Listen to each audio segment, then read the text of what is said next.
시청자 여러분 안녕하십니까? 시통방통 윤태현입니다. 한일 양국의 뜨거운 관심 속에 오늘 오전 윤석열 대통령이 일본으로 떠납니다. 정상회담을 통해서 의미 있는 성과를 갖고 귀국하길 바라는 국민들이 많을 텐데요. 출연자들 모시고 자세한 이야기 나눠보겠습니다. 반갑습니다. 자, 이번 한일 정상회담은 여러 의미를 담고 있는 중요한 일정입니다. 먼저 영상 보고 자세하게 하나씩 짚어보겠습니다. 한일 간의 미래지향적 협력은 한일 양국은 물론이거니와 세계 전체의 자유, 평화, 번영을 지켜줄 것이 분명합니다.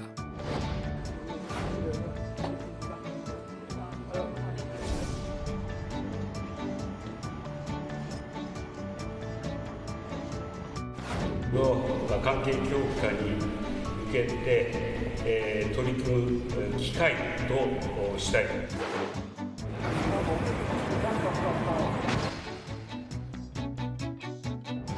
강제 동원 문제를 조속히 풀어내고 한일 관계를 안보, 경제, 문화 교류를 활성화시키는 것이 절실하다는 것에 대해서는 분명히 했습니다.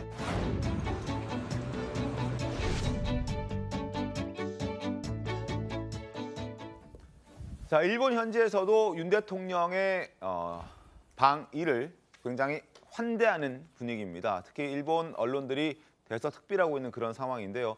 요미우리 신문이 이례적으로 9개 면의 신문을 실었습니다. 지금 영상이 흘러나갈 텐데 지금 저 보시는 것처럼 9개 면을 할애해서 윤석열 대통령이 일본을 찾는다는 걸 대대적으로 보도하고 있는 모습을 볼 수 있었고, 저 관련 내용들을 오늘 조선일보가 요약해서 잘 정리를 해놨더군요. 신문을 좀 보여드리겠습니다. 조선일보 함께 보겠습니다.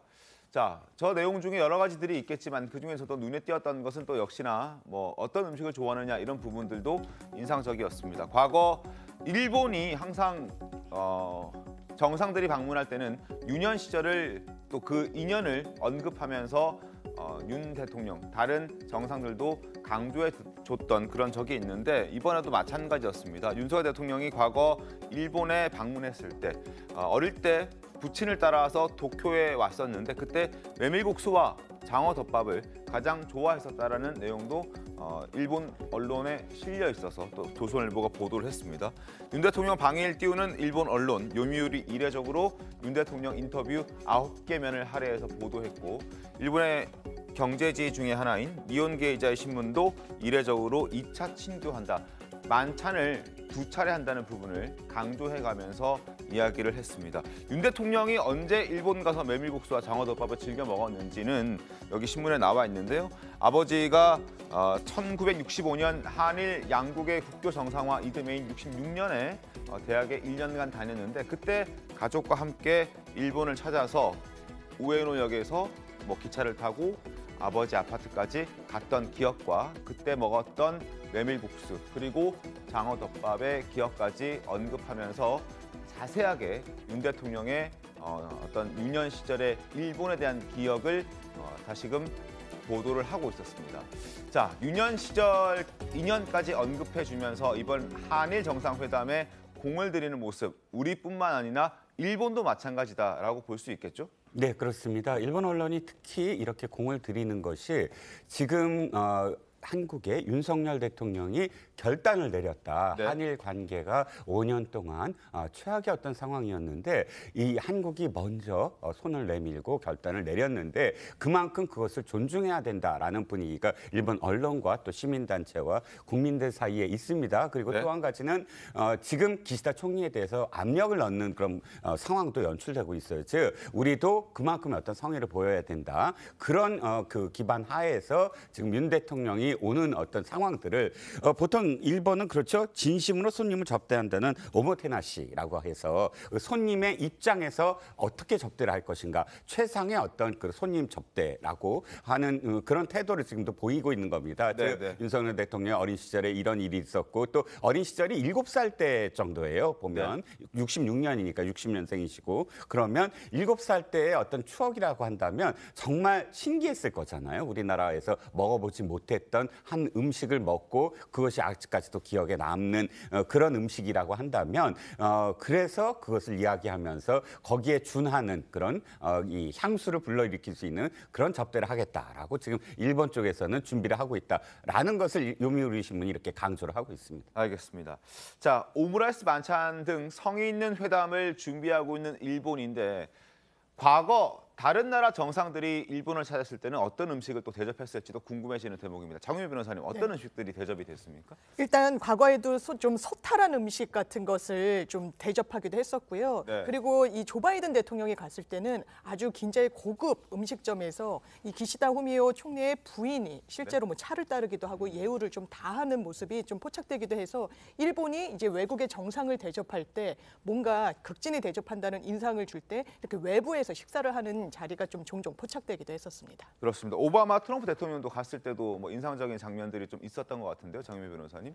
예, 그렇습니다. 오바마 대통령이 갔을 때도 이 그 현지에서 굉장히 좀 그 현지 시민들이 많이 즐기는 그런 음식들을 같이 좀 즐기는 모습이 드러나기도 했었습니다. 네, 생선 초밥을 네. 대접하고 있는 모습 지금 저렇게 화면으로 잡히고 있는데 일본 내에 있는 식당에서 당시 아베 총리와 함께 식사를 하고 스시를 즐겨 먹던 그런 모습, 그리고 넥타이를 풀르고 편안한 그 복장으로, 다소 편안한 복장으로 정장을 입긴 했습니다만 저런 복장으로 직장 동료들처럼 편안하게 식사하는 모습도 포착이 됐었고요. 트럼프 대통령 갔을 때는 또 저렇게 내외와 함께 식사를 하면서 저렇게 나무 긴 작대기로 음식을 주고 또 주고받는 그런 모습도 꽤나 인상적인 모습으로 기억되고 있습니다. 오바마 대통령도 같은 케이스입니다. 뭐냐면 윤석열 대통령의 그 유년 시절을 연상시킨 것처럼 오바마 대통령도 스시를 좋아하거든요. 그래서 지금 그 동영상에서도 나왔듯이 네. 스시를 대접했는데 긴자에서 네. 4년 뒤에 오바마 대통령이 전직 대통령으로 방일 했을 때도 네. 똑같은 수시집에 갔어요. 아, 그래서 그랬군요. 일본에서 오모테나시라고 아까 말씀드린 대로 그 사람에 맞추어서 음식을 대접한다라는 게 오바마 때도 드러난 것이죠. 알겠습니다. 어찌됐든 이번 정상회담 여러 가지로 주목을 받고 있는 정상회담입니다. 한일 관계가 회복되면서 그로 인해 경제적 효과도 적지 않을 것이라는 전망이 나오고 있습니다. 신문 보겠습니다. 매일경제입니다. 한일 관계 복원되면 일본인 관광객이 많이 유입될 것이다. 그래서 5조 원 이상의 경제 효과가 있을 것이다. 이런 전망이 나오고 있습니다. 일자리도 3만 개가 늘어날 것이다. 이런 예상도 함께 덧붙여지고 있습니다. 일단 일본인 관광객이 유발하는 생산 효과, 쇼핑에서 가장 큽니다.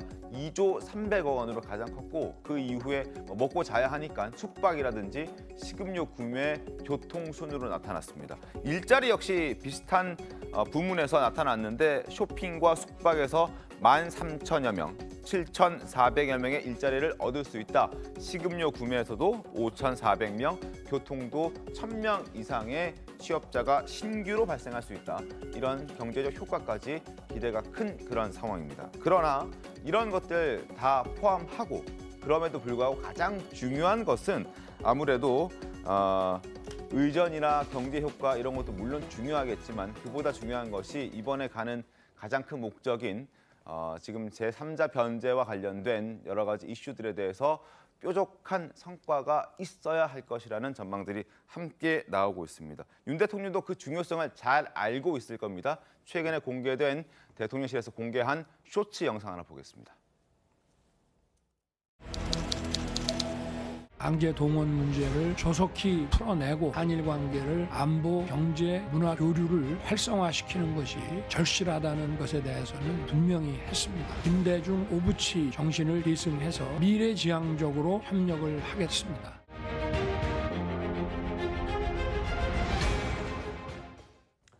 자, 윤 대통령의 발언을 조금 더 들여다보겠습니다. 제3자 변제한 방식을 놓고 해법을 제시했죠. 먼저 제시했습니다. 이제 일본이 화답을 할 차례인데 그 화답을 들으러 일본에 직접 가는 겁니다. 관계된 국민을 설득하고 이해를 구해서 나중에 구상권 행사로 이어지지 않을 방법을 검토했고 이번에 그 결론도 내렸다. 그러니까 지금 당장 우리 기업이 변제를 해주지만 그걸 요구할 수 있는 이 구상권마저도 일본 기업의 부담을 줄여주겠다라는 메시지까지 들고 가는 상황이기 때문에 여기에 대해서 기시다 총리가 어떤 입장을 내놓을지가 굉장히 중요한 그런 상황이 됐습니다. 김현주 대변인님, 좋은 성과를 가지고 올 수 있겠죠? 어떻게 보십니까? 그래서 모든 국민 또 양국 국민이 다 기대하는 바가 아닐까 싶습니다. 네. 뭐 이번에는 이제 공동 성명을 내놓지는 않고 이제 기자회견이 예정되어 있다라고 네. 발표가 됐죠.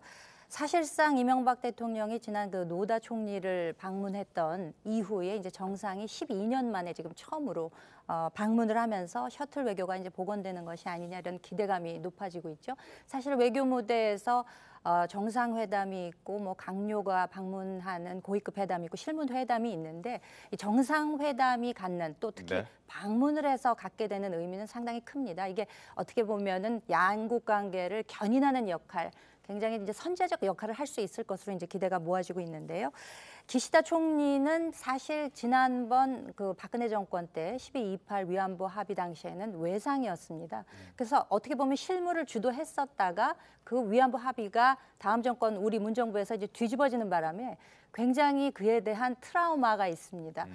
고 아베 총리 역시도 그렇습니다만 그 실무를 담당했던 최고 책임자였던 당시의 외상 현 네. 기시다 총리가 그래서 조금 더 좀 조심스러운 자세를 취하지 않을까. 그래서 아무래도 그 단절됐던 시간이 길었던 만큼 성급하게 해결하기보다는 서로 신중하게 시간을 갖고 찬찬히 이제 한 발씩 다져나가지 않을까 이제 그런 생각이 듭니다.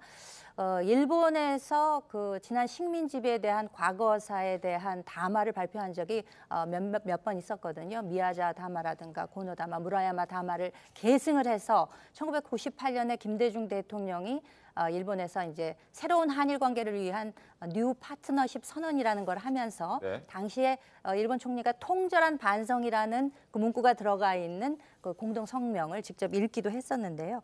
이번에도 이제 그에 상응하는 이제 계승한다라는 뜻을 밝힐 수도 있겠지만 나중에 후에 공동 선언문에 만약에 그에 합당하는 혹은 그를 뛰어넘는 그런 문구가 담기게 된다면은 상당히 이제 성공적인 것으로 될 수 있을 것이고 이번 윤 대통령의 방일에 이어서 기시다 총리가 이제 방한을 하게 되면 앞으로 이제 양국 관계가 복원되는데 큰 역할을 할 수 있지 않을까 기대가 됩니다.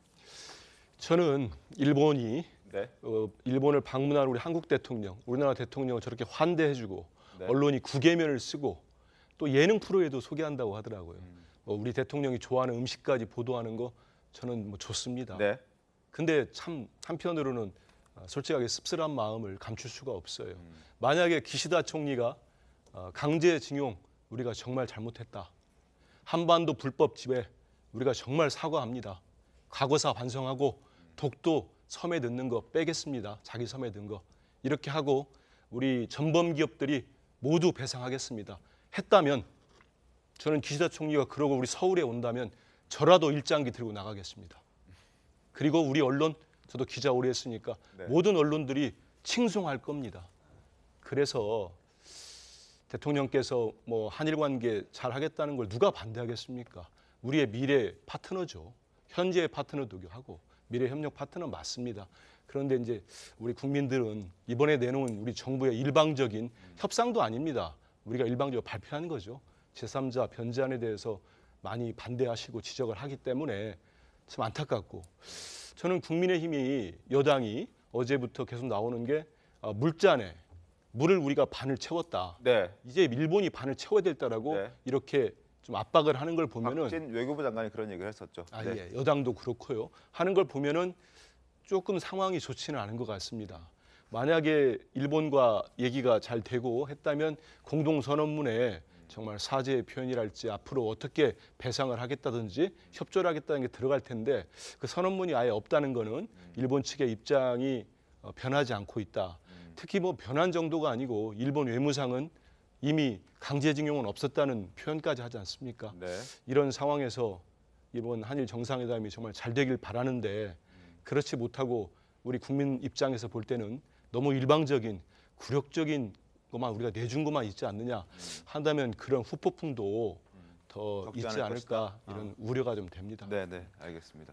근데 이제 제3자 변제안이 지금 이제 핵심적인 좀 이슈로 나오고 있는데 이 부분에 대해서 이제 윤 대통령이 갖고 있었던 어떤 고뇌와 이런 고심 이런 거에 대해서 조금 우리가 면밀하게 살펴볼 필요가 있어요. 왜냐하면 그 윤 대통령이 과거에 사법농단 그 수사 때 이 판결이 나오기 전에 이제 대법원에서 외교부의 자문을 구해서 네. 외교부에서 이거 관해서 의견을 제시했거든요. 그걸 이제 법정에 뭐 좋은 친구 라틴어로 이제 아미쿠스 쿠리에라고 해서 예전부터 이제 통상적으로 그렇게 진행되던 어떤 제도인데 이게 이제 사법농단으로 수사를 받으면서 그 내용을 굉장히 자세히 좀 들여다봤다고 해요. 그래서 도대체 어떻게 이 판결이 나왔나 그걸 들여다봤는데 물론 전원이지만 내용을 들어보면 당시 주심 대법관이 이제 김능환 대법관인데 김능환 대법관이 이제 기본 논리를 만들고 그래서 이제 부심한테 윤 대통령이 직접 좀 물어봤다고 해요. 도대체 왜 이렇게 판결을 했냐. 근데 부심이 대답하기를 당시 김능환 대법관 이제 퇴임을 앞두고 그냥 선배가 이렇게 하니까 나도 좀 따라 해줬다. 이렇게 이제 황당한 대답을 했다고 해요. 그러니까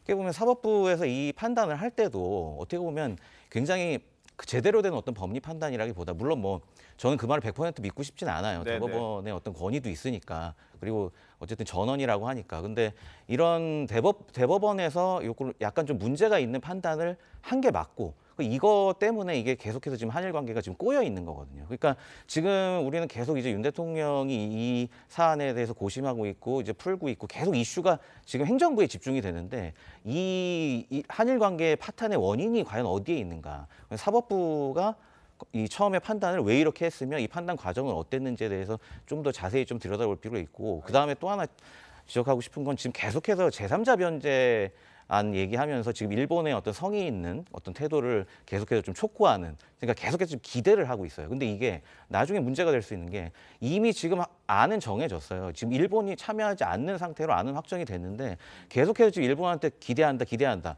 일본이 예를 들어 호응하지 않았을 때 그럼 다시 한일 관계가 파탄으로 가는 거거든요. 일종의 그냥 판다 끝나는데 개평 달라는 거나 똑같아요. 지금 개평 안 준 사람을 지금 비난할 수는 없는 겁니다. 그렇기 때문에 그렇게 되면 또 한일 관계 파탄으로 가요. 그러니까 오히려 그것보다 일본이 판이나 깨지 마라. 예전에 위안부 합의했을 때 어떻게 얘기했습니까? 끝나고 우린 10억 엔밖에 잃은 게 없다. 뭐 더 이상 해줄 게 아무것도 없다. 이렇게 해서 오히려 판을 깼는데 이런 행동만 안 한다면 제가 볼 때는 크게 문제가 안 된다 생각합니다. 알겠습니다. 상황을 좀 지켜보도록 하겠습니다. 일단 오늘 출발하고 1박 2일 동안 일정을 갔습니다. 그리고 공동선언은 아쉽지만 없습니다. 공동 기자회견이 예정되어 있고 다만 시간이 좀 필요하고 조율할 부분들이 아직 좀 남아있는 것 같습니다. 그리고 여름쯤이면 기시다 총리가 방한한다는 얘기도 나오고 있는데 그때쯤이면 어떤 좀 의미 있는 답변도 들을 수 있지 않을까 하는 전망도 함께 나오고 있어서 시간을 좀 갖고 지켜보도록 하겠습니다. 자, 그리고 오늘 방문에는 김건희 여사도 동행합니다. 어떤 일정을 갔는지 화면 보겠습니다. 16일 지금 6호 여사와 함께 화과자 만들면서 친교를 할 예정이라고 합니다. 그리고 외교 소식통에 따르면 일본 정부는 윤 부부의 취향 등을 면밀히 파악해서 양국 우호 중진시킬 상징적 행사도 준비하고 있다. 이렇게 알려져 있고 그 다음날 17일에는 이제 유명 건축가 안도 다다오와 만남을 가질 예정입니다.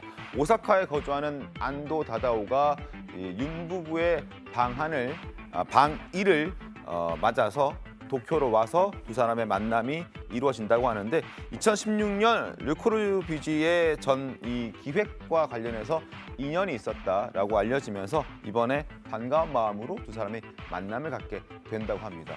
김현주 대변인님, 이 부분도 좀 어떻게 좀 보셨습니까? 지금 기시다 유코 여사와는 김건희 여사가 이제 구면입니다. 네. 작년 11월에 인도네시아에 있었던 G20 정상회담 당시에 만나서 서로 인사를 주고받은 사이이기 때문에 이제 두 번째 만남이 될 텐데 뭐 사실 일본이 이제 손님 대접을 잘하는 것으로는 좀 정평이 나 있잖아요. 그러니까 상세하게 이렇게 맞춤형 어떤 그 행사를 좀 기획하고 있는 것이 아닌가 싶고요. 네. 전시기획 이력을 가지고 있는 김건희 여사가 과거 르꼬르비지의 전시, 그러니까 유명한 건축가의 현대미술 전시를 할 때의 인연으로 안도 다다오와 만남을 가졌었는데 이번에 이제 방일을 하게 되니까 그 오사카에서 신칸센 타고 도쿄로 와서 이제 만난다는 거죠. 사실상 지난번 스위스 방문 때도 알베르토 자코메티 재단 방문해서 이전에 자코메티 전시와 인연이 있는 분들과 만남을 가지기도 했었는데 이번에 1박 2일이라서 뭐 그다지 일정이 많지는 않더라도 네. 양국 양쪽의 우호 관계를 확인하는 데는 충분한 시간이 되지 않을까 싶습니다. 알겠습니다. 1박 2일 동안 일정 어떻게 진행되는지 함께 좀 지켜보고 내일도 이 소식 한번 다뤄보도록 하겠습니다. 자, 그리고 어제 김기현 국민의힘 당대표와 더불어민주당 이재명 당대표가 첫 회동을 가졌습니다. 두 사람이 어떤 분위기를 연출했을지 영상으로 만나보겠습니다.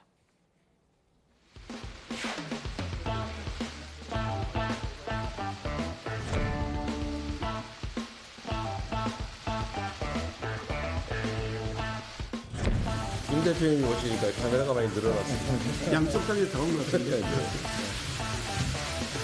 자, 손도 한번 잡고 찍을까요? 그럴까요? 네, 좋죠. 그냥 이렇게 딱 이렇게 이렇게 찍어야죠. 민생 문제나 국가의 안전 보장과 같은 국민의 삶을 지키는 기본적인 문제에 있으면 늘 마음을 같이 할 수 있다고 저는 확신하고 있고, 또 나은 국민의 삶을 만들어내는 것이라면 언제든지 적극적으로 협조해야 된다고 생각합니다.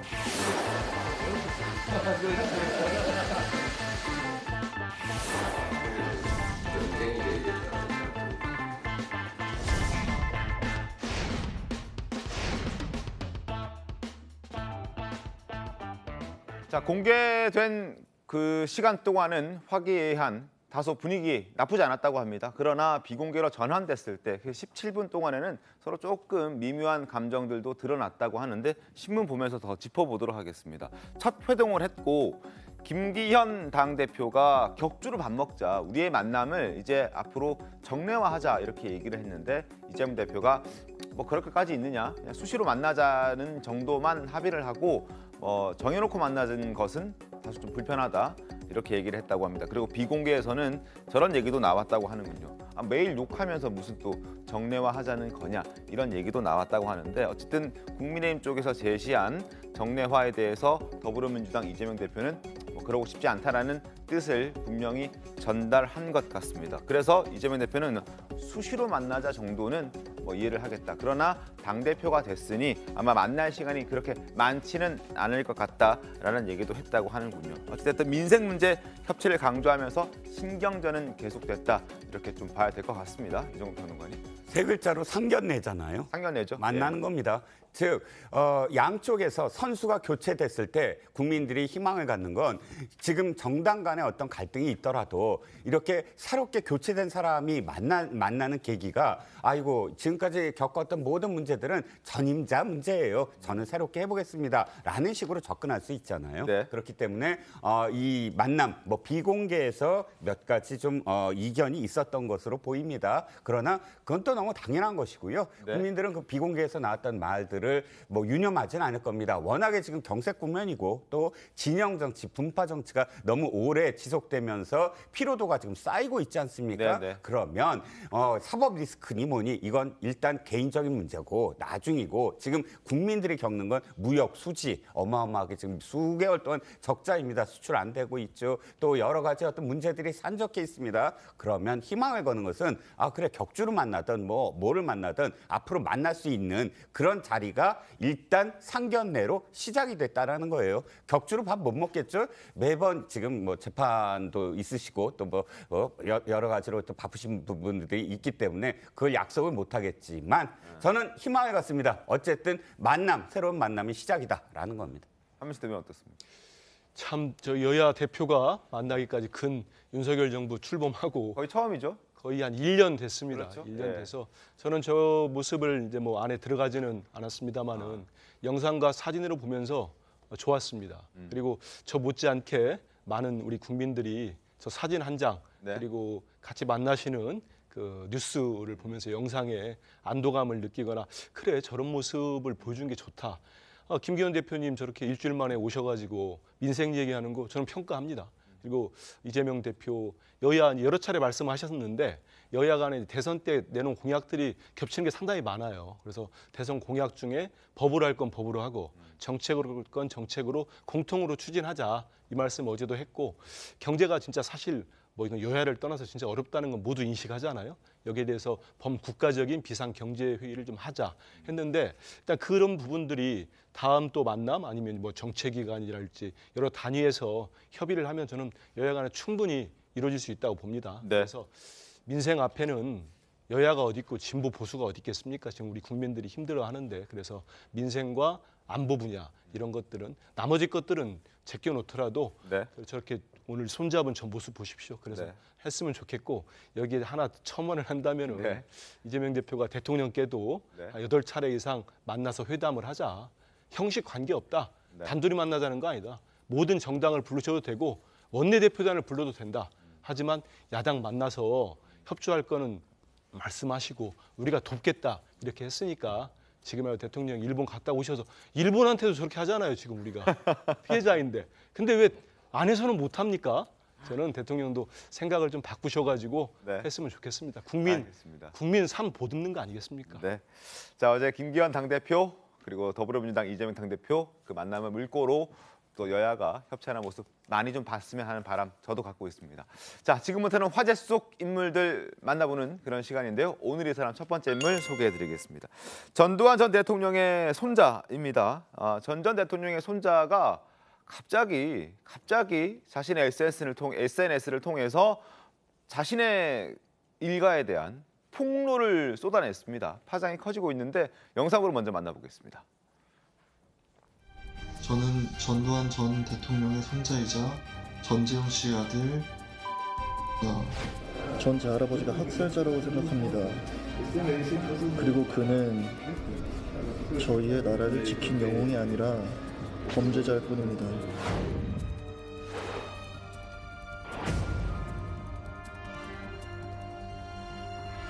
첫 번째로 전 재만 씨입니다. 와이너리는 정말 천문학적인 돈을 가진 자가 아니고선 들어갈 수 없는 사업 분야입니다. 검은 돈의 냄새가 납니다.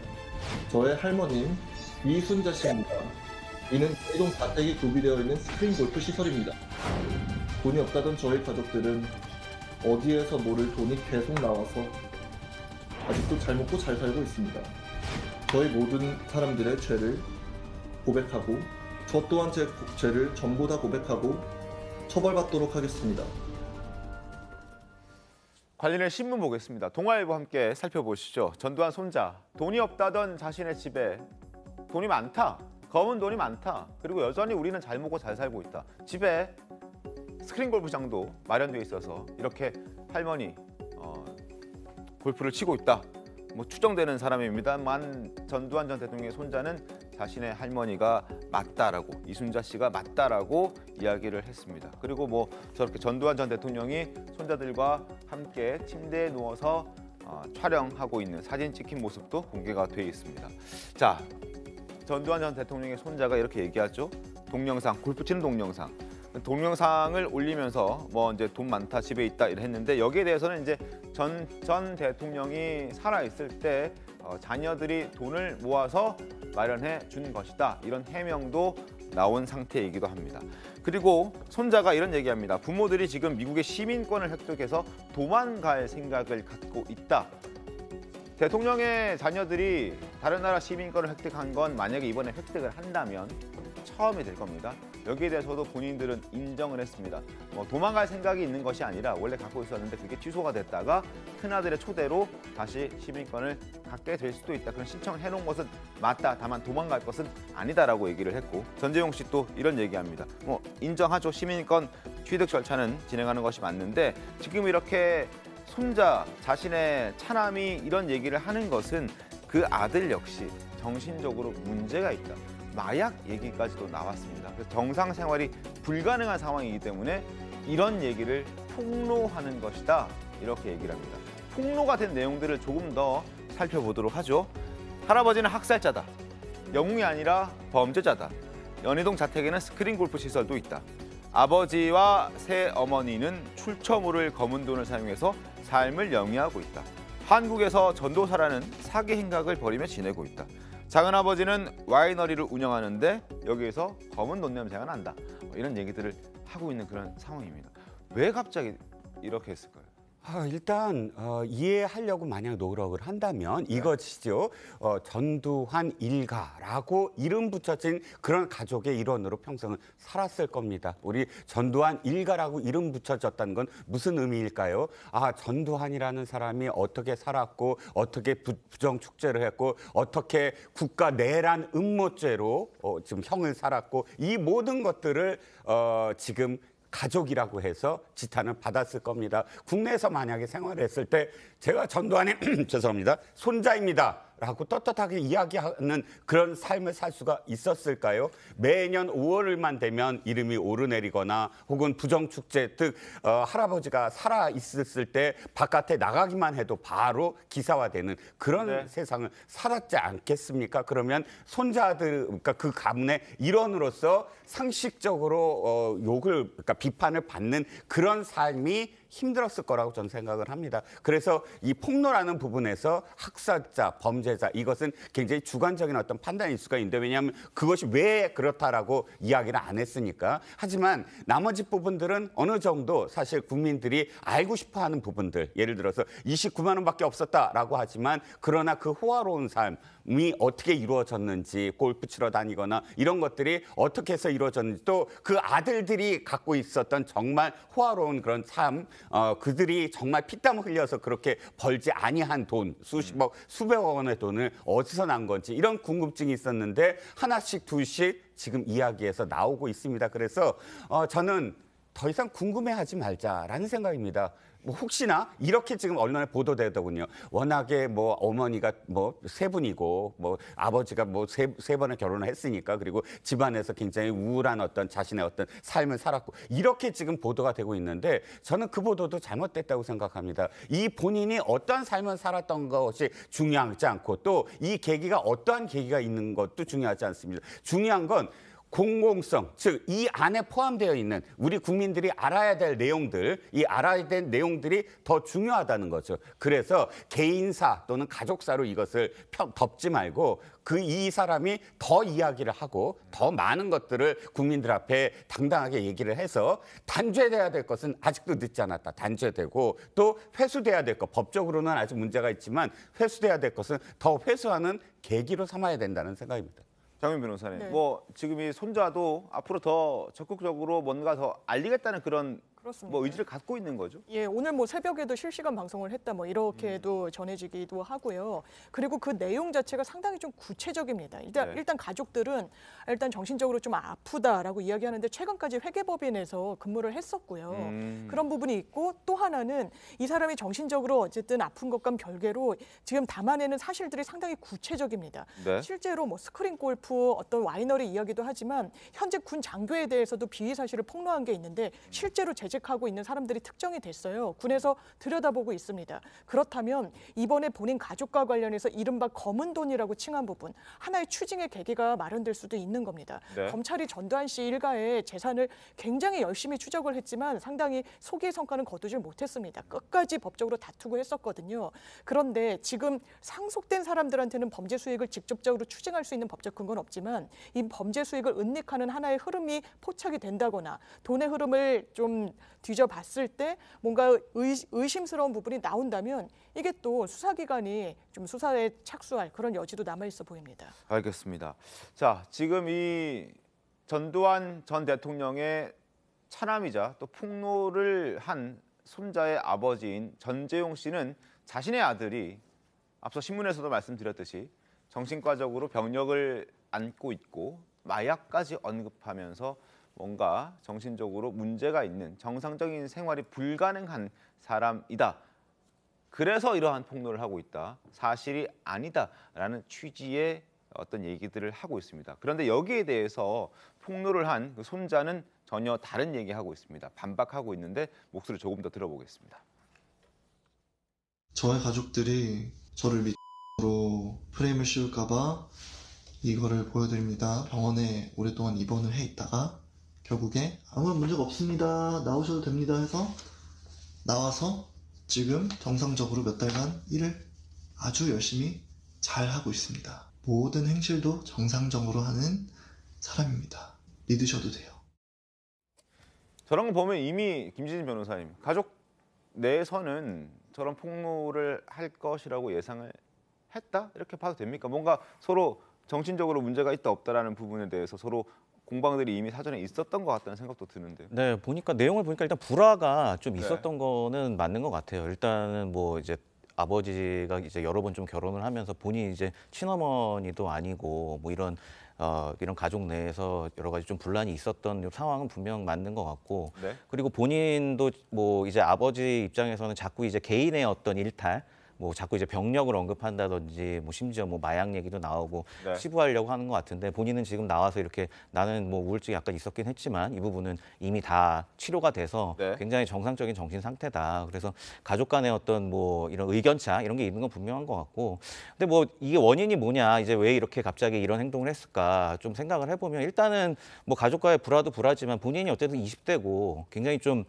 어떻게 보면 20살이라는 나이가 좀 의협심이 좀 강한 그런 나이잖아요. 뭐 정의에 대해서 좀 더 많은 관심을 가질 때 그러다 보니까 이 내용들을 보면은 좀 전에 말씀 잘 해주시면 구체적이기도 구체적이고 내용들도 굉장히 좀 어떻게 보면 참 누가 들어도 맞는 얘기다 싶은 얘기들이 계속 나오고 있어요. 뭐 전두환 전 대통령의 어떤 범죄 행위나 그다음에 네. 이런 걸 은닉해서 검은 돈을 은닉해서 가족들이 또 호의 호식을 누렸다. 이제 이런 부분에 대해서 좀 분노할 만한 가족이지만 더군다나 젊을 때 분노할 만한 그런 내용이기 때문에 본인이 제가 볼 때는 단순히 어떤 본인의 어떤 개인적인 문제나 스트레스로 이런 일을 저질렀다기보다는 이런 본인의 어떤 정의감 이런 거 좀 표출된 게 아닌가. 그래서 앞으로도 이런 내용들이 좀 계속해서 좀 나오지 않을까 그렇게 좀 생각을 해봅니다. 알겠습니다. 앞으로도 지금 전모 씨, 그 손자는 전두환 전 대통령의 손자는 추가적인 폭로를 예고한 상황입니다. 앞으로 어떤 내용들이 또 추가로 나오게 될지 한번 지켜보도록 하겠습니다.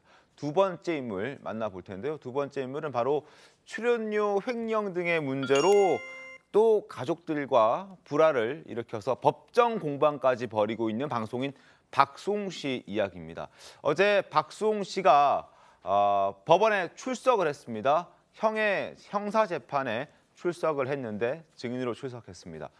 목소리 확인하겠습니다. 저는 가족들을 사랑하고 또 행복했으면 하는 바람으로 평생을 부양했습니다. 청춘 바쳐 열심히 일했던 많은 것을 빼앗겼고 바로잡으려고 노력했지만 그렇게 되지 않아서 이 자리에 섰습니다. 가까운 이에게 믿음을 주고 선의를 베풀었다가 피해자가 된 많은 분들께 희망이 될 수 있는 재판 결과 나올 수 있도록 증언 잘하고 오겠습니다. 감사합니다. 고맙습니다. 단단히 마음 먹고 법정에 출석했을 겁니다. 법정에서 어떤 얘기 나왔습니까, 장윤희 변호사님? 이게 형 부부에 대한 거 아니겠습니까? 네. 본인 마음이 상당히 무거웠을 것 같은데요. 굉장히 좀 구체적으로 본인의 심경을 토로했습니다. 증인으로서 증언대에 선 건데 형네 부부가 박수홍 씨한테 항상 이렇게 얘기했다는 거예요. 너 부모님께 용돈도 드리지 말아라. 너를 위해 살아라. 그러면서 뒤로는 숫자 장난을 쳤다라는 것입니다. 굉장히 10억 원, 뭐 60억이 넘습니다. 횡령 금액이 공소장에 특정된 부분이. 그리고 가족들이 굉장히 이 박수홍 씨 초심을 잃지 말아라. 너 항상 검소하게 살아야 이 대중의 인기도 계속 유지될 수 있다라고 하는데 본인들은 정말 큰 돈을 챙긴 겁니다.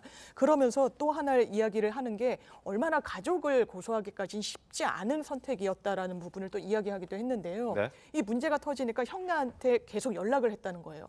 회피했다는 겁니다. 그래서 나중에는 손편지까지 써서 여기서 잘 마무리가 되면 내가 진짜 더 이상은 문제 삼지 않겠다라고 웃으면서 얘기했는데 그때도 연락 두절됐고 오히려 자기와 자기 부인 그 당시에는 이제 여자친구 관계였는데 인격살인을 했다는 겁니다. 악플 달고 막 이랬었거든요. 그래서 본인은 그 기간 동안 지옥에 살았다라고 심경을 절절하게 토로했습니다. 그래서 처벌도 강력하게 원한다 뭐 이런 얘기 그렇죠. 했다면서요. 예, 굉장히 강력한 처벌을 원했습니다. 그리고 박수홍 씨 측은 부모님도 증인으로 신청한 것으로 알려져 있는데 이게 검찰 측에서 반려했다 이런 얘기가 나옵니다. 왜 그런 겁니까? 재판부도 그랬는데요. 이 검찰 측이 의견 개진을 한 겁니다. 아마 변호인 측이 이제 같은 날 부르자고 했을 수도 있고 어쨌든 신청을 했는데 이게 증인 박수홍 씨가 증인 지위에 있었던 거예요. 네. 그런데 증인 보호를 위해서 이거는 부를 수가 없다라고 재판부가 어쨌든 결정을 내린 겁니다. 박수홍 씨를 보호하기 위해서 부모님을 부를 수가 없다. 왜냐하면 과거에 전력이 있기 때문인데요. 박수홍 씨의 아버지 같은 경우에는 서부지검에서 대질 조사를 할 때 박수홍 씨가 굉장한 불안한 마음에 무슨 방탄조끼까지 입었다 이렇게 보도가 나오기도 했는데 앰뷸런스 실려갔던 그렇죠. 기억납니다. 실제로 굉장히 입에 담기 어려운 뭐 흉기로 어떻게 하겠다라고 얘기를 하면서 실제로 정강이를 막 발로 차고 해서 앰뷸런스에 실려가기까지 했습니다. 폭행 사건이 벌어진 전례가 있기 때문에 증인으로 채택하는 부분에 대해서는 재판부가 불허한 것 같습니다. 박수홍 씨를 보호하기 위해서 부모님을 부르지 못했다라는 소식이 전해지고 있습니다.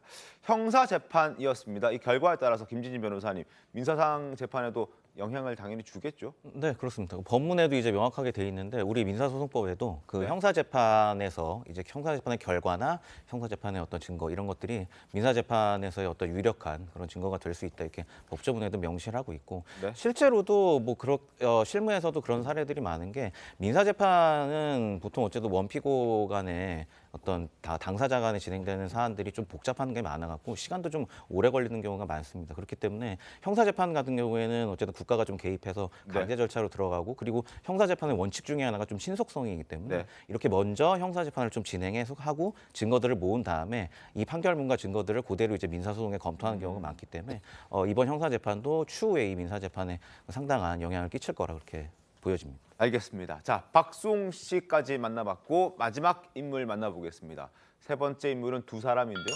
결국 세 번째, 네 번째 인물이죠. 자, 최서원 씨의 딸 정유라 씨와 조국 전 장관의 딸 조민 씨의 이야기입니다. 먼저 정유라 씨와 관련된 얘기부터 전해드릴 텐데요. 정유라 씨가 더불어민주당 안민석 의원을 향해서 경고장을 날렸습니다. 안민석 의원이 대장동 김만배 씨와 자신의 엄마 최서원 씨가 대장동 사건으로 엮여 있다는 주장을 하고 나섰기 때문인데 화면 함께 보겠습니다. 자, 안민석 더불어민주당 의원이 이렇게 이야기합니다. 최순실, 최서원과 대장동 판도라 상자 그것이 궁금하다. 무관치 않을 것이다. 뭔가 관련이 있을 것이다. 왜냐하면 최서원 씨의 변호인이 과거 화천대유 고문 변호사를 했던 그 인연을 그 연결고리를 가지고 최서원과 김만배가 그냥 무관치는 않을 것이다 라는 얘기를 한 겁니다.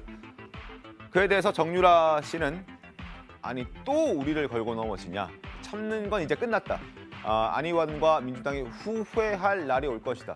궁지에 몰린 쥐는 무는 법이다 라고 얘기를 합니다. 자, MBC의 시사 프로그램 방송 전으로 안민석 의원이 의혹을 제기한 겁니다. 과연 안 의원의 주장이 지금 설득력이 있는 주장으로 보이는지 너무 궁금한데 어떻습니까, 이종훈 평론가님? 아니 뭐 뉴스타파하고 MBC의 내용을 보면 이겁니다. 그러니까 김만배 씨가 최순실 씨가 뭐 그 독일에서 돌아오는 그 시간대도 다 맞췄다. 뭐 그래서 그 소속되어 있는 그런 그 언론사에서 경제지죠. 그 언론사에서 특종을 했다. 뭐 최순실이 언제 돌아온다. 뭐 이런 걸 특종을 했다는 거예요. 첫 번째는 그래서 그런 정보를 어떻게 알 수가 있었겠느냐. 다 연관이 있었기 때문이다. 두 번째는 하나은행과 관련해서 컨소시엄, 대장동 컨소시엄에 어떻게 연결이 될 수 있었는가. 이것이 바로 최서원 씨와 연결이 되었기 때문이다. 뭐 이렇게 두 가지를 이야기했는데 생각을 해보면 아마 다 기억을 하시겠지만 지금 최서원 씨와 관련돼서 특검도 또 변호사도 모두 다 그 50억 클럽에 이야기가 오르내리고 있습니다. 기억하시죠? 박영수 특검하고 김재경 변호사하고 모두 다 돈을 줬다는 거예요. 김만배 씨하고 연관이 돼 있지 않습니까? 그러면 김만배 씨는 누구죠? 법조 팀장이었어요. 지금 뭐 오른쪽 손에는 대법관, 왼쪽 손에는 뭐 전 검찰총장, 뭐 대법관실에도 그렇게 들락거리고 또 무슨 사건이 터지면 전 검찰총장을 불러서 상의하고 이럴 수 있는 사람이었기 때문에 최선 씨에 관련된 그런 이쪽의 검찰의 입장인 특검도 자기가 알고 이쪽에 변호사도 자기가 알아서 최선 씨와 관련된 정보를 누구보다도 먼저 알았기 때문에 그렇게 이야기를 했을 것이다. 분명히 그건 추정될 수 있는 부분이고요. 또 지금 MBC와 뉴스타파가 뭘 주장하냐면 아니 녹취록을 보면 뭐 그렇게 최서원 씨와 관련해서 이야기를 많이 하고 있다. 이건 다 그 김만배 씨와 최서원 씨가 다 연결돼 있다라고 지금 주장을 하는데 그러면 그걸 주장을 하려면요. 김만배 씨의 녹취록 모두 다 사실이다라고 인정을 해야 그 주장이 맞습니다. 특정 부분만 이건 맞다라고 할 수는 없잖아요. 그럼 김만배 씨가 지금까지 428억과 관련돼서 그분 거다라든지 또는 유동규 씨 측으로 통칭되는 그 사람들한테 줘야 되기 때문에 남욱 씨한테 설득을 하죠. 당신은 요것만 가져가라. 네네. 그럼 이런 모든 말들도 다 사실이었고 믿어야지 최서원 씨 관련된 부분도 믿을 수 있지 않습니까? 그러니까 특정 부분만 따서 이거를 보니까 다 연계되어 있고 연관되어 있다라고 주장하는 건 대단히 경강부회다라는 생각입니다. 근데 이게 이제 그 두 사람 간의 감정 싸움이라보다는 이제 정유라 씨가 저렇게 했는데 저건 아마 이제 최순실 씨, 최서원 씨죠. 국정농단 사건 때 안민석 의원이 그 TF인가요? 그것도 맡아가지고 네네. 되게 활발하게 활동을 했습니다. 그래서 네. 뭐 정유라 씨 입장에서는 뭐 감정이 앙금이 있을 거라고 봅니다. 근데 저도 이제 보도를 보고 이런 네. 관련된 내용을 보면은 근데 단순히 그냥 넘어가기에는 수사는 좀 필요해 보일 것 같아요. 왜냐하면 아까 말씀하신 대로 이제 그 최서원 씨의 변호인인 이경재 변호사가 그 화천대유 고문 변호사를 하면서 무슨 일 했는지 모르겠습니다만 상당히 수억 원대, 2억이 넘는 돈을 좀 받았더라고요. 계속적으로 매월 얼마씩 받았는데 이런 부분도 있고 뭐 개인적으로 그 언론사가 특정 보도했다. 뭐 그럴 수도 있겠습니다. 그 진위 여부를 따져봐야 되겠는데 네. 하나은행 컨소시엄 할 때 당시 이제 건설사 하나가 이걸 무산시키려고 하는데 이제 뭐 저기 김만배 씨가 막 뛰어다니는 거 아닙니까? 그러면서 곽상도 국민의힘 의원 이름도 나오는 거고 그런데 이제 이경재 변호사 최순실 씨를 통해 가지고 해결을 했다는 식으로 그 이제 전직 언론인과의 대화에서 다 녹취가 나오고 있어요. 그래서 이제 이건 뭐 끝까지 비밀을 해야 된다 이런 얘기가 나오는 거 보면은 상당히 뭐 이게 폭로될 걸 알면서 한 얘기는 아닌 것 같습니다. 그러면 검찰이 저는 이제 그 검찰 식구들 관련된 부분들은 좀 수사를 할 필요가 있을 것 같아요. 왜냐하면 좀 전에 나왔듯이 뭐 박영수 특검도 나오고 김순환 전 검찰총장도 나오고 하지 않습니까? 근데 50억 클럽들 보면은 그 5명 중에 한 분 언론인 빼고는 고위 검사가 4명입니다. 뭐 판사 출신이 한 분이고. 근데 여기는 수사가 전혀 안 되고 겨우 곽상도 의원 됐는데 그것도 무죄가 났고 했거든요. 그래서 저 부분도 저는 밝혀져야 될 것 같고 이 부분에 엮어가지고 수사를 하면은 그러면 뭐 정유라 씨도 수사에서 말 그대로 진짜 진실이 아니라고 나온다면 안민석 의원이 책임져야 되지 않겠습니까?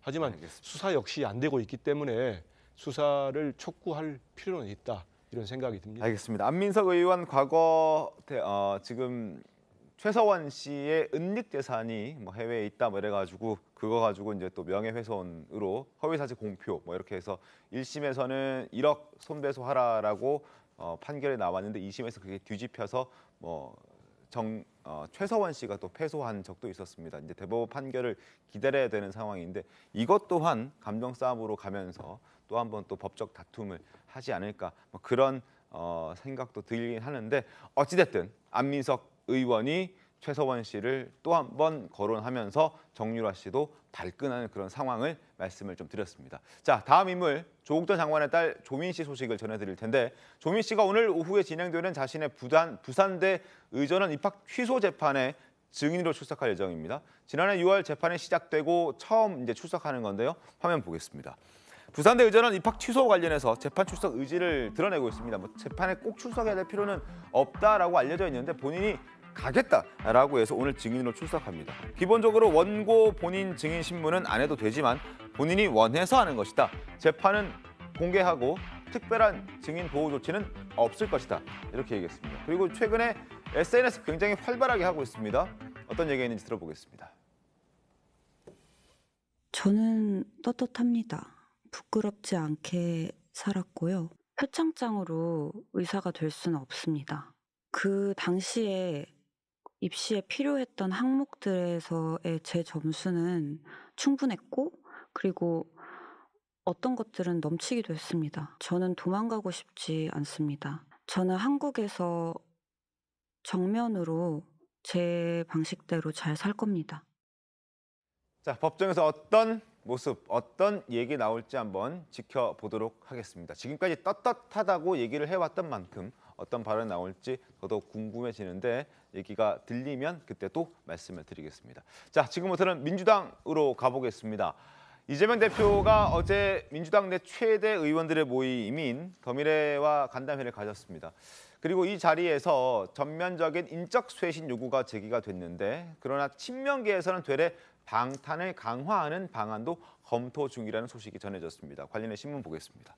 중앙일보입니다. 더미래를 만났습니다. 전면 쇄신이 필요하다는 목소리를 냈는데 친명일 혁신위는 그 반대로 방탄을 강화하는 쪽으로 검토를 하고 있다고 합니다. 과연 이 혼돈의 민주당은 어디로 가게 될 것인가? 지금 이재명 대표가 결자 해지해야 한다. 이재명 대표가 자신의 어떤 문제 해결을 위해서 스스로 답을 내놔야 된다라는 그런 목소리들이 상당히 많은데 그런데도 불구하고 비명계에서는 그렇지 않다. 더 강화하려고 하는 것 같습니다. 자, 화면 여기 잡아주시기 바랍니다. 자, 기소된 직무정지라는 게 있죠. 이게 당헌 80조에 규정이 되어 있습니다. 이걸 만든 지 얼마 되지 않았습니다. 그런데 장경태 혁신위원장이 이 규정, 기소가 되더라도 직무 정지 당하지 않도록 이 규정 자체를 삭제하는 걸 논의하고 있다. 이런 내용도 전해지고 있습니다.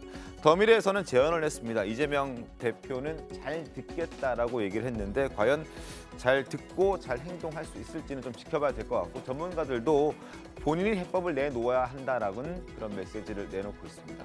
특히 당내에서 혼돈을 키운 건 이 대표의 최근 발언이었습니다. 이 대표가 최근 자신의 측근 전 비서실장의 사망에 대해서 그게 내 책임이냐 되레 반박한 바 있는데 그게 미묘한 파장을 낳고 있습니다. 들어보겠습니다. 이게 검찰의 과도한 압박 수사 때문에 생긴 일이지 이재명 때문입니까? 수사당하는 게 제 잘못입니까? 검찰 탓이 왜 이재명 탓이냐 이 말씀에 대해서는 어쨌든 자신의 의혹과 결부돼 가지고 자신의 측근이 어쨌든 극단적인 선택을 한 거라 이건 객관적으로 드러나는 사실 아니겠습니까? 이 엄중한 현실 앞에서 일단 자신의 부족함을 먼저 고백하고 사과하는 것. 그게 우리가 익숙히 봐왔던 거고 그게 도리인 것 같은데 뭐 그 부분은 전혀 없이 이제 검찰 탓만 하는 거. 그건 좀 문제 아니냐라는 분위기가 일단 있는 거죠. 김현주 대변인님, 뭐 국민의힘은 뭐 당연하고 비명계가 아닌 지금 비명계에서도 일단 이재명 대표를 향해서 좀 책임져 달라라는 목소리를 내는데 그럼에도 불구하고 그렇지 않는 것 같아서 어떻게 좀 흘러갈 것 같습니까? 글쎄 뭐 그 고인이 사망하신 지 5일 만에 이제 책임이라는 단어가 어렵사리 가까스로 굉장히 빙빙 돌려서 나오긴 했습니다. 이재명 대표 입에서. 어쨌든 나와 연관되어 있었기 때문에 이런 일이 발생했으니까 어떤 방식으로든지 책임지지 않을 수 없다. 이렇게 굉장히 힘들게 말씀을 하셨어요. 사실상 그런 일이 있을 경우에는 보통 인간적 도리로서 나와 이렇게 연관되어 있기 때문에 이런 일이 벌어져서 매우 불행스럽고 또 내 책임을 느낀다. 이제 이렇게 나오는 것이 일반적인데 일단 이제 검찰의 강압 수사, 미친 칼질 이제 이 일성이 나오지 않았었습니까? 그에 대해서는 이제 비판의 목소리가 세간에서는 물론이고 당 내에서도 이제 나오다 보니까 어떻게 보면 조금 떠밀려서 그런 책임 표명을 한 것이 아닌가라는 생각이 들기도 하는데 지금 사실 민주당 내부에서 뭐 더 미래 그러니까 이제 최다 의원이 소속되어 있는 그 모임이라고 하죠. 거기서 강력한 전면 인적 쇄신을 뭐 요구했다라고 하는데 이제 이것이 이루어질지도 의문이지만 사실상 핵심은 쏙 빠지고 그 이외에 인적 쇄신을 하는 것이 과연 얼마나 혁신적인 결과를 가져올지 그것도 의문이고 당헌 80조 규정을 놓고도 이걸 삭제해야 된다 하고 지난번 전당대회 전에도 굉장히 논란이 됐었는데 거기다가 이제 그것을 없애지 않고 부정부패로 기소 시에는 그렇지만 이후에는 당무위원회에서 이것을 달리 결정할 수 있다라는 조항을 추가함으로써 어떻게 넘어갔지만 이것을 다시 삭제하는 방안을 논의하고 있다? 이것은 혁신으로 가는 것과는 정반대 방향으로 나가는 거죠. 방탄만 자꾸 강화하는 것이기 때문에 과연 국민들이 이것을 어떻게 지켜보실지는 의문이 아닐 수 없습니다. 알겠습니다. 그리고 이재명 대표가 강성 지지층들의 어떤 거친 행보를 그만해달라고 목소리를 내고 있는 상황이지만 최근 들어서 며칠 전에도 목소리를 냈었죠. 그럼에도 불구하고 강성 지지층들은 여전히 자신의 하고 싶은 대로 자신이 하고 싶은 일을 하고 있었습니다. 자, 이재명 집안에 폭탄 그만 던져라. 말려도 개딸들은 비명계 사무실을 돌며 트럭 시위를 벌였습니다. 이렇게 국민들은 이재명을 믿는다. 당대표 흔들기 그만하라라고 대문짝만한 LED 전광판을 탑재한 1톤 트럭을 몇 대나 지금 대여를 해서 지금 비명계 의원들 특히나 뭐 이원욱 의원이라든지 또 뭐 전해철 의원, 윤영찬 의원, 강병원 의원 등등 여러 이재명 대표를 향해서 비판의 목소리를 내고 있는 의원들이 지역구에 가서 저런 차를 들이대는 그런 상황입니다. 시민들의 반응도 안 좋습니다. 자, 싸움, 동네 방네 소문 내려고 이러는 것이냐. 당 내에서도 강성 팬덤, 방치된 총선에 악재가 올 것이다. 전문가들도 마찬가지입니다. 저런 행동들이 뭐 지지층들을 단단하게 결집시킬 수는 있겠지만 중도층인 도망가게 만드는 것이다 라고 얘기를 하고 있습니다. 자, 이 대표의 강성 지지자들, 최근 이 대표와의 간담회 자리에서도 지금의 격한 감정을 가감없이 표현한 바 있습니다. 영상 보겠습니다. 너는 왜 나와 생각이 달라? 라고 해서 막 색출하고 기분은 시원할지 모르겠는데 그럼 누가 손해입니까? 뭐 제 개인이 아니라 여기 오신 분들은 그런 거 안 하죠? 누가 하고 있어요? 누가? 그런 거 하지 마세요. 그러니까 누가 저보고 혹시 윤석열 대통령이 밉냐 이렇게 말하길래 저는 밉지 않다. 뭐 그러니까 그럴 수 있지만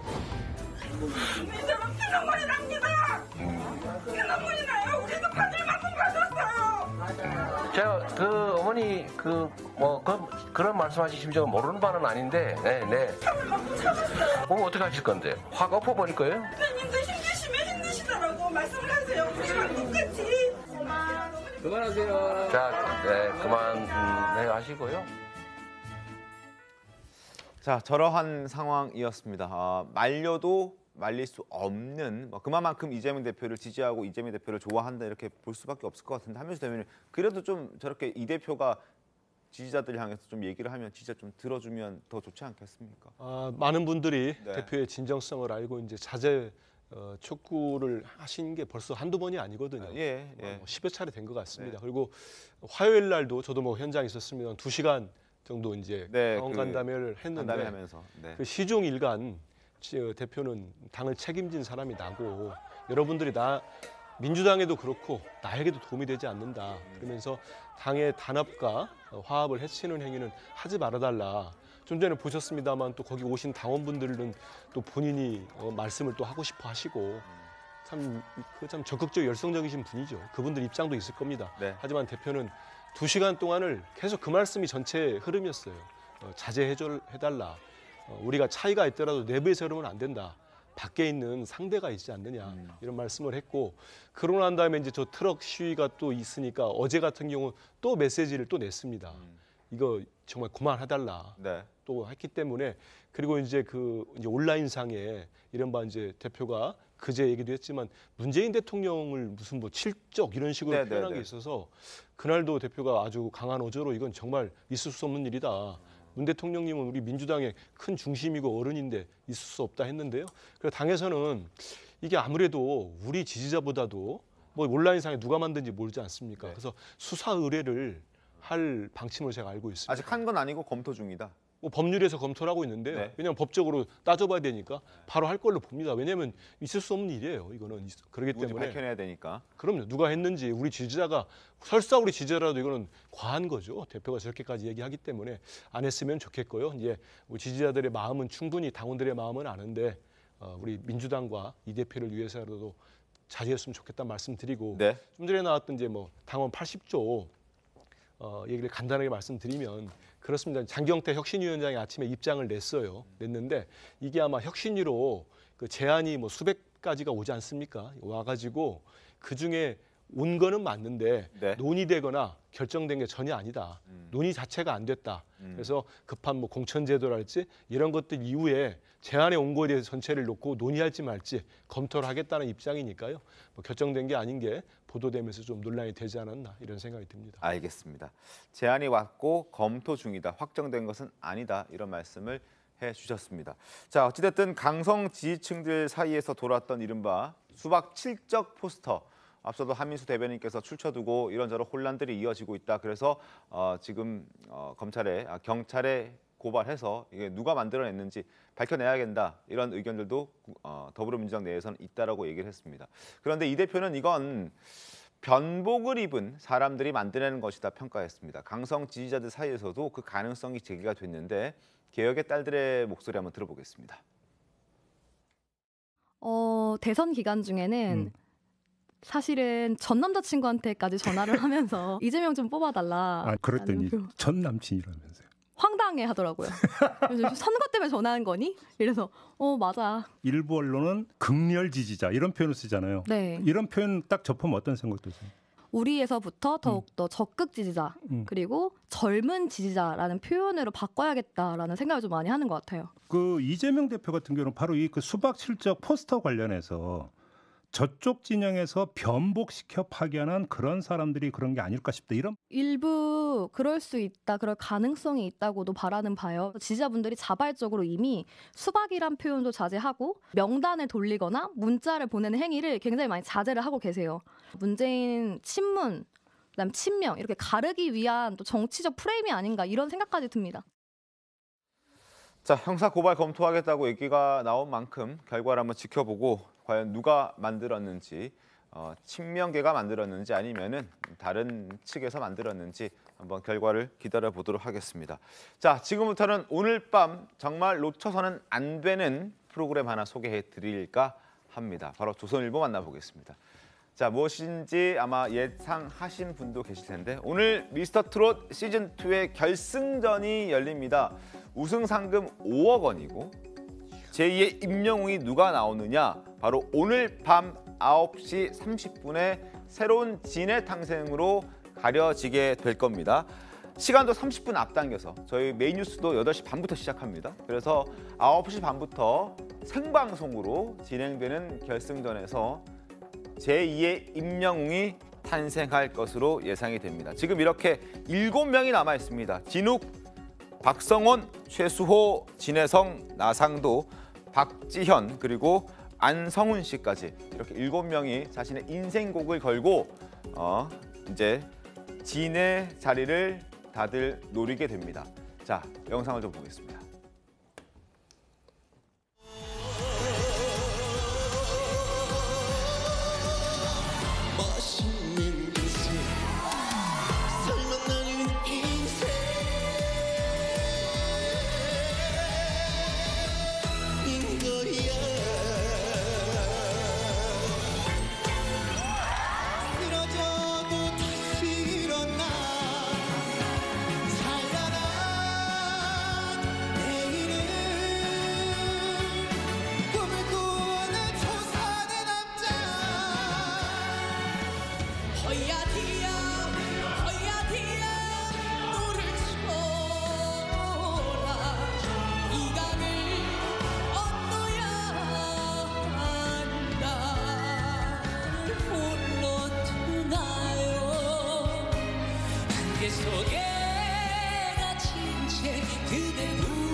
최종 7인의 후보 중에서 4위, 5위, 6위, 7위의 영상을 보여드렸습니다. 지금부터는 1, 2, 3위의 후보들의 실력을 보여드리겠습니다. 함께 확인하시죠.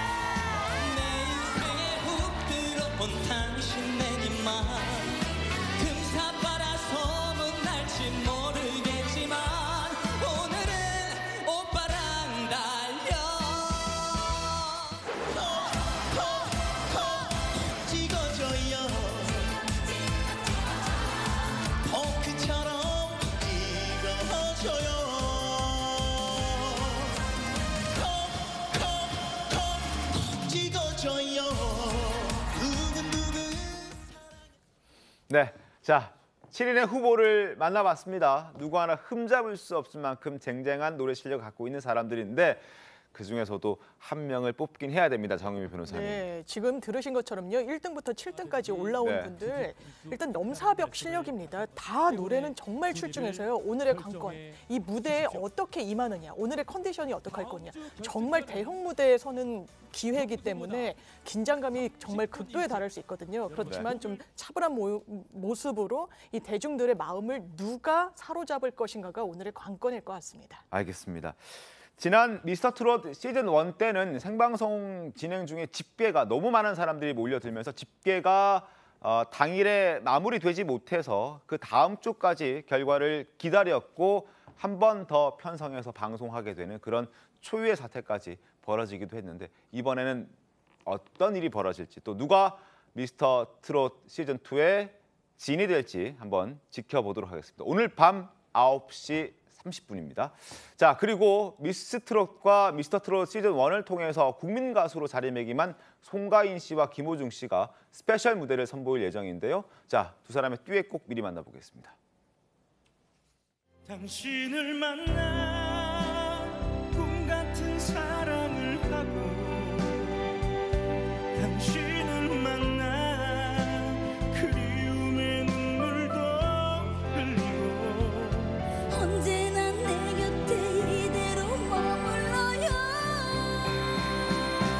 사랑한다 그 말이 그걸로 모자라서 미안한 내 사랑이죠.